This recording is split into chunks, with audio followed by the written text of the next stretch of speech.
Bonjour à tous, aujourd'hui je vais vous montrer comment faire un remplacement de pâte thermique d'usine d'un Asus DV566. Tous les autres modèles de cette gamme ils sont à peu près pareils à l'intérieur. La particularité de celui-ci c'est qu'il a 3 protèges poussières, donc c'est un petit peu plus délicat à démonter, surtout qu'il y a des fils du Wi-Fi qui passent par dessus. Je vais vous montrer ça dans la suite. On commence par dévisser les 11 vis de la carcasse extérieure. Moi je préfère les mettre dans une petite boîte, dans le sens que je dévissais, comme ça on retrouve toujours. Et après pour une première ouverture ça force un petit peu, donc n'hésitez pas à appuyer avec un petit plastique. Vous voyez le plastique il est très fragile, donc il faut faire attention pour ne pas l'exploser. Première chose à faire, il faut débrancher la batterie pour éviter tout court-circuit.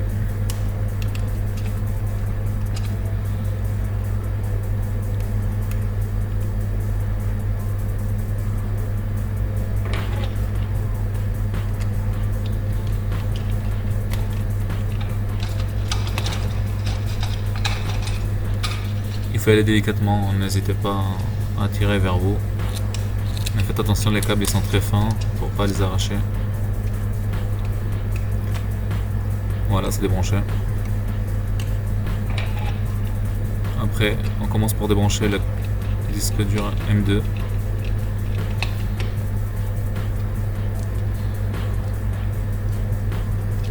On enlève le cache par-dessus qui protège contre la chaleur. Pas de souci, vous pouvez le recoller, hein. Il colle toujours. Si on enlève délicatement, il n'y a pas de problème. Et il faut venir débrancher la carte Wi-Fi. C'est du Wi-Fi 5. Il y a juste deux petits branchements. On commence par enlever le cache.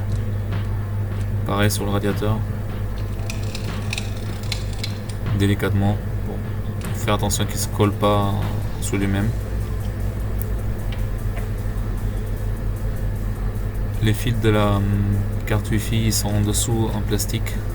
Il faut le soulever et les sortir avant de le débrancher.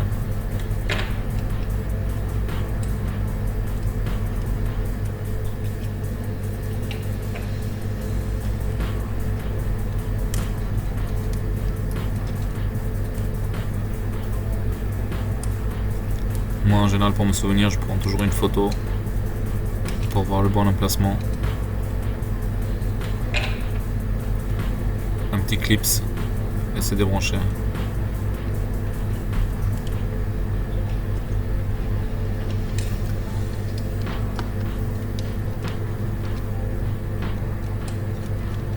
Alors j'ai changé la pâte thermique dans cet ordinateur, il est tout neuf, il a à peu près 1 mois et demi. C'est un Asus TUF. Il chauffe quand même pas mal. À l'intérieur un Ryzen 7 3750H et un RTX d'Nvidia 2060 6Go en QMax. Et avec cette manipulation de changement de pâte thermique, on gagne à peu près 10 degrés, surtout dans mon cas. Et c'est pas négligeable. On commence par dévisser aussi le processeur progressivement et la carte mère. Je fais toujours le même procédé, je prends une petite boîte à côté de moi et je les mets dans le sens que je dévissais, comme ça vous ne trompez pas de vis. Il faut faire gaffe, une fois que vous avez fait cette manipulation là, vous avez perdu la garantie constructeur, surtout qu'il y a un petit saut collé sur le vis. Si vous arrivez à le décoller sans le déchirer, c'est bien, mais en tout cas moi je n'y suis pas arrivé. C'est assez fragile, c'est fait exprès en fait pour qu'il se déchire.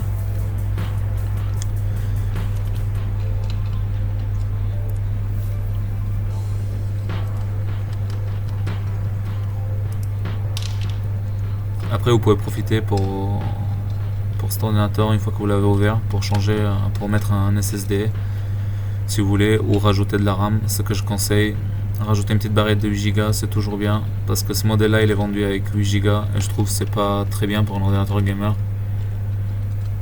16 c'est optimal pour l'utilisation du Ryzen 7. C'est à vous de voir. En tout cas, je ne vais pas rajouter des SSD parce que je trouve que l'emplacement M2 me suffit et j'évite que ça chauffe encore plus. Je préfère laisser vide.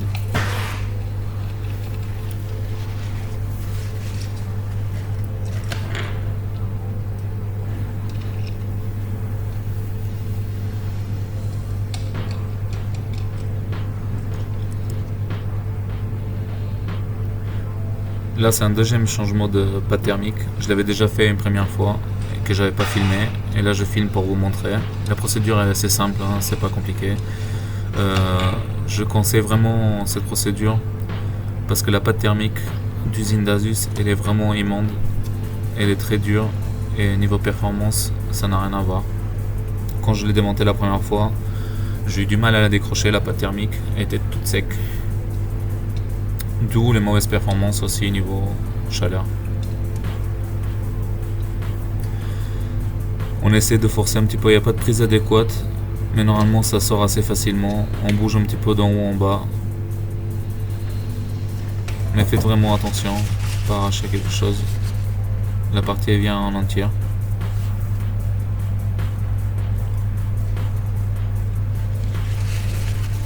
Voilà. Personnellement, je préfère changer juste la pâte thermique du processeur et de la carte graphique. Tout ce qui est les autres, je laisse comme ils sont. Avec un petit torchon, vous essayez de prendre une lingette, quelque chose pas fibreux. Vous essayez de nettoyer. Ou vous pouvez gratter avec la spatule.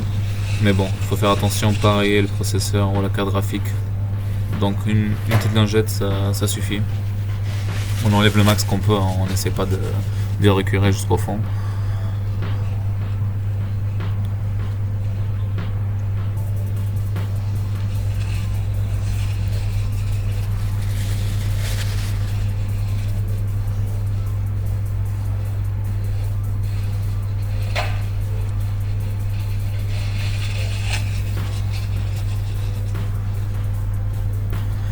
Pour l'application de la pâte thermique, c'est à vous de voir. Il y en a qui préfèrent mettre un point, il y en a qui préfèrent mettre plusieurs points, il y en a qui font en X.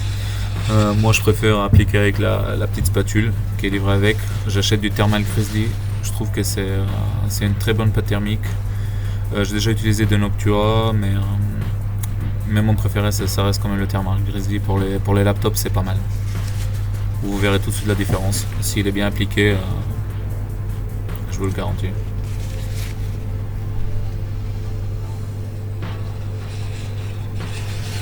Surtout qu'il est livré avec une petite spatule pour appliquer. Donc moi je trouve que c'est une très bonne méthode d'application. On peut en mettre de partout.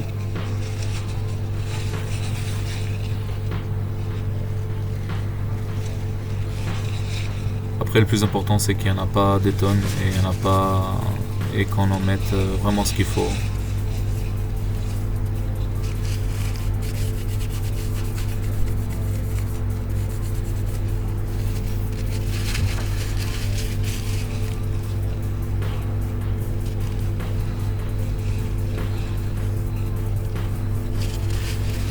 Vous oubliez pas de nettoyer aussi les pins.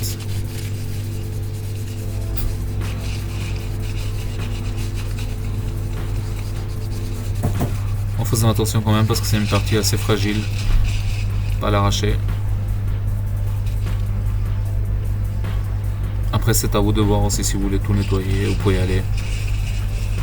Mais bon je pense que c'est pas nécessaire.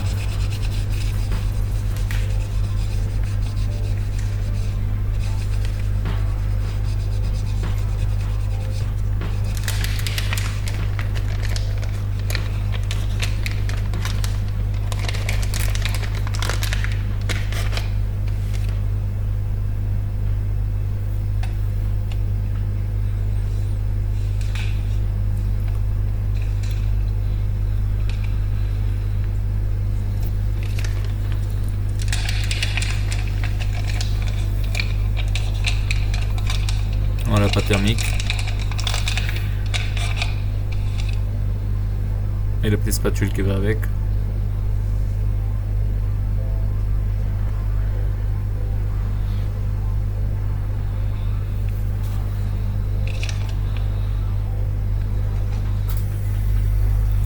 C'est du Thermal Grizzly, hein. Je vous mettrai la description. Sur Amazon, il m'a coûté 10 € je crois. Ou sur LDLC, elle est à 12.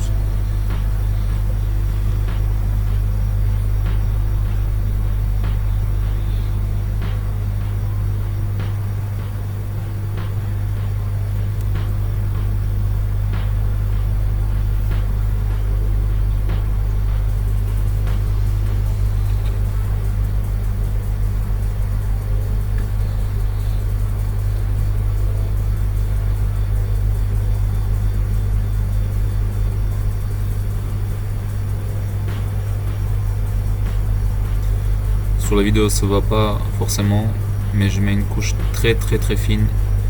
C'est pour ça par la suite je rajoute une petite noisette et après j'étale encore et je rajoute une toute petite demi-graine de riz. Après chacun il est libre de faire comme il sent.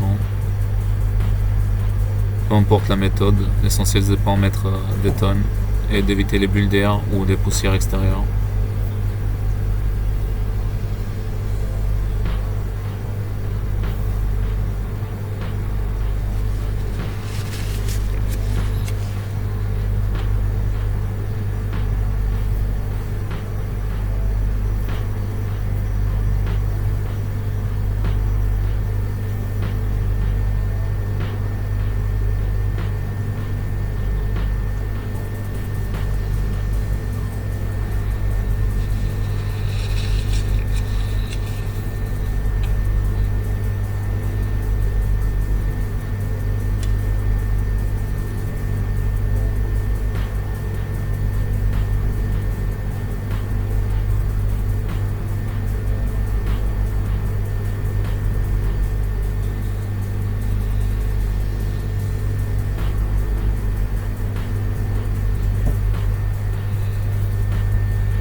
Pour ces modèles d'ordinateur, si vous êtes un gamer, je vous conseille forcément d'acheter un pad refroidissement en même temps que vous jouez. C'est vraiment nécessaire. C'est des ordinateurs qui sont pas excessivement chers et il faut savoir ils chauffent pas mal. Même si je trouve que le refroidissement de ce Asus, ce nouveau modèle qu'ils ont sorti, il est vraiment pas mal. Mais les températures ça grimpe, comme dans tout PC gamer, laptop.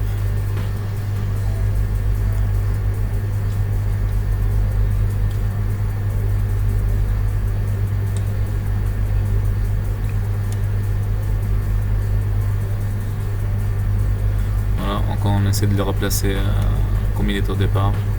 Normalement vous pouvez pas vous tromper, hein, il va aller directement dans son moule. Voilà. Une fois qu'on l'a installé, on le pose bien droit. On essaie de le bouger un tout petit peu vers l'en haut ou en bas. Mais normalement il ne doit pas bouger. Il est fixe.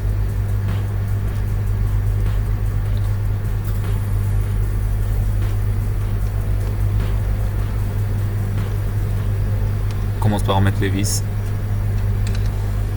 J'y vais progressivement. Je commence par le processeur. Après par la carte graphique et je serre à la fin.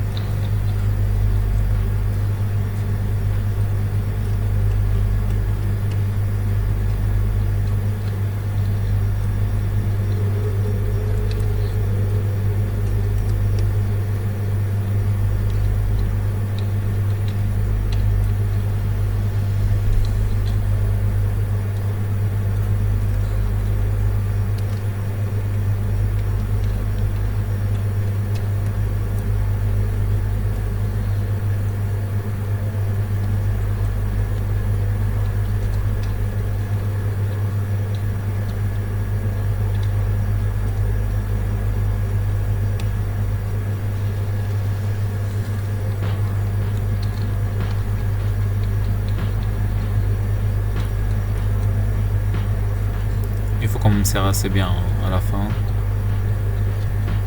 C'est très important. Comme ça la pâte elle s'étale bien de partout.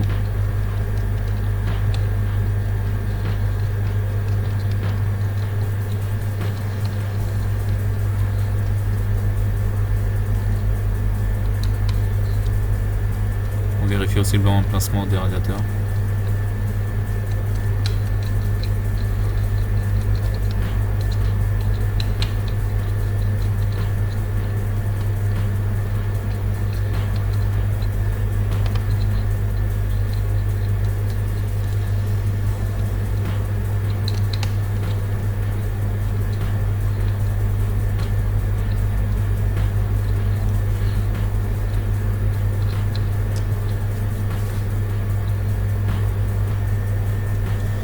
essaie de les passer sous le cache où ils étaient tout au départ. Plastique de protection contre la chaleur.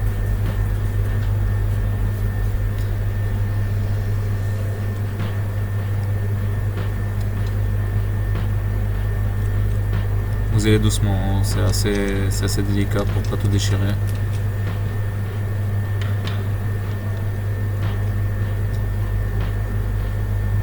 Et on l'éclipse. Une petite pression ça suffit, une fois que vous êtes aligné, pas besoin d'aller super fort.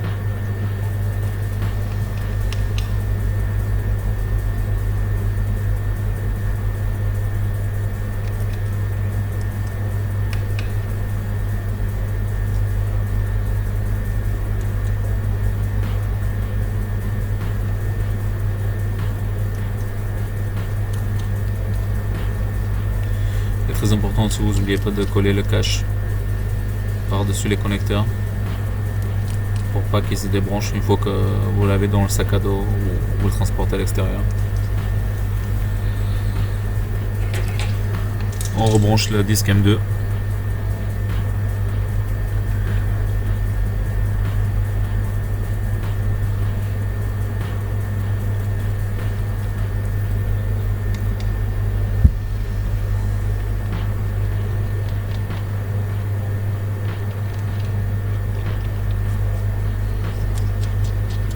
On remet le cache aussi contre la chaleur.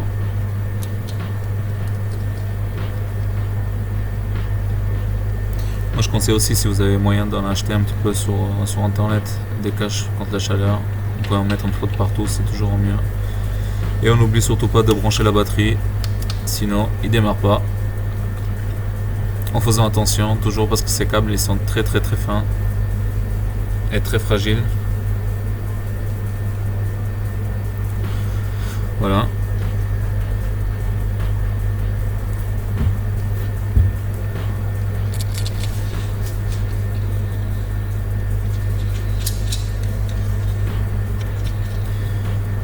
Tous les autres modèles d'Asus, ils sont très simples à démonter, hein. Ils n'ont pas en général 3 radiateurs. Celui-ci il est un petit peu plus complexe. Les autres c'est vraiment très rapide. Il y a 2-3 vis à enlever et on peut débrancher directement les pièces du radiateur. Mais voilà, je voulais vous montrer celui-ci parce que quand on l'ouvre on croit que c'est assez compliqué, mais ça va en fait. Il faut juste débrancher 2-3 fils et vous pouvez accéder au processeur, à la carte graphique. En plus, je pense que c'est nécessaire de faire ces démarches. Perdre 10 degrés, c'est pas négligeable. Voilà, on remet le boîtier, on essaie de le glisser vers le bas, on glisse et après on clipse, sinon il se referme pas bien. Toujours en faisant attention parce que le plastique est très fin.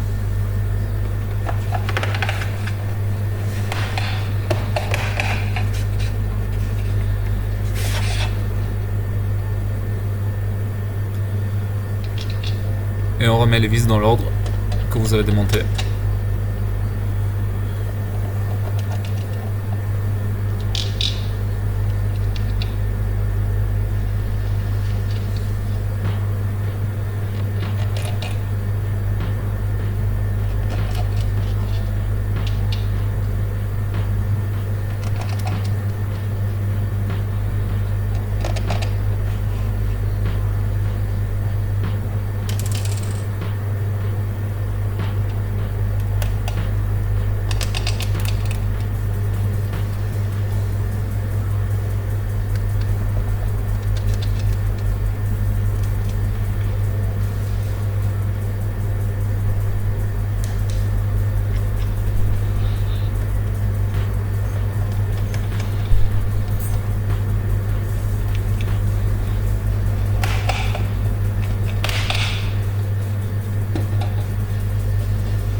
elle est boîtée de partout comme il faut.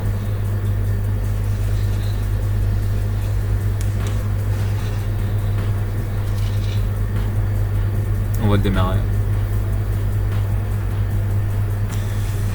Alors je vous explique, en démarrage normal, il démarre toujours entre 41 et 42 degrés. Et fonctionnement sous batterie, il est toujours assez froid. Normal, le processeur il fonctionne pas à pleine puissance.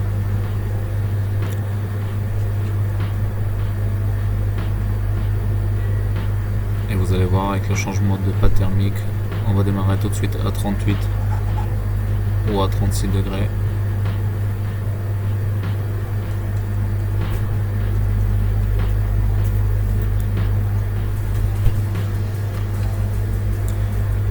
Tous les benchmarks et les tests que je fais, en général je reviens toujours à la même conclusion, on perd 10 degrés.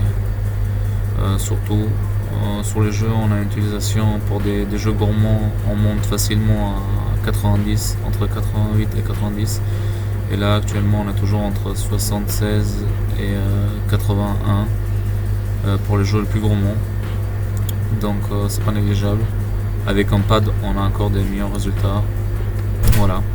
J'espère que ce tutoriel ça vous a aidé et j'espère que vous avez aimé la vidéo et à bientôt pour une prochaine vidéo. Merci, au revoir.